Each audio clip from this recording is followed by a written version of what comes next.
Why did China end its one-child policy?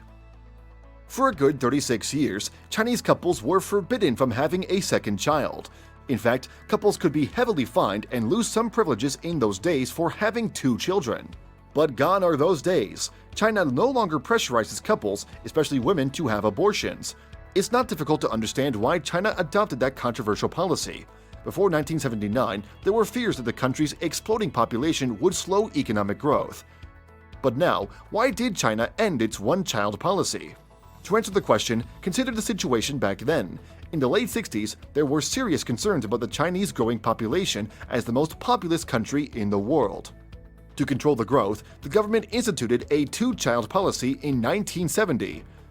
When there was no significant improvement and seeing the population soaring 940 million in the mid-70s, the government has to tighten things further by enforcing the rule of one child per couple in 1979-1980. After a while, however, the policy lost its effects in the rural areas. Couples in the city who had a second child could escape fines by simply taking the second child to a relative in the areas where the policy was no longer in full force. By 2013, the zeal to enforce the policy was waning, and couples could get away with having two children. But why did China end the one-child policy in 2015? Did the policy achieve anything? Yes, the China one-child policy played some role in slowing down population growth, but that didn't come without costs. Gender discrimination was among the results. Couples' preference for a male child resulted in selective abortions or abandonment of the girl child. This, in turn, overpopulated Chinese orphanages. Also, the resulting gender imbalance left more men without wives, with serious social instability as the consequence. The direct economic impact is much. China is now facing the challenge of an active population of younger people.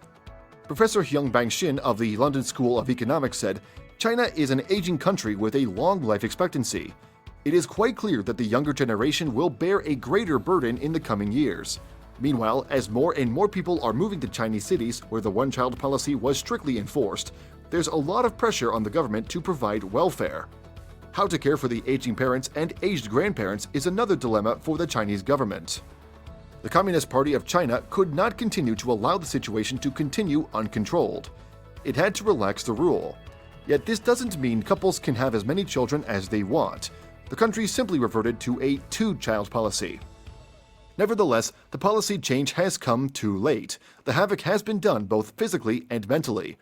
Even though they're free to have a second child, Chinese couples are not inclined to do so. The financial and emotional cost of raising a second child is just too much for them. While China has ended its one-child policy, experts say the country will struggle with the consequences of the policy for decades to come.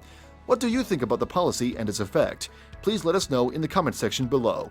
Thank you for watching this video, and don't forget to subscribe and turn on the notification bell.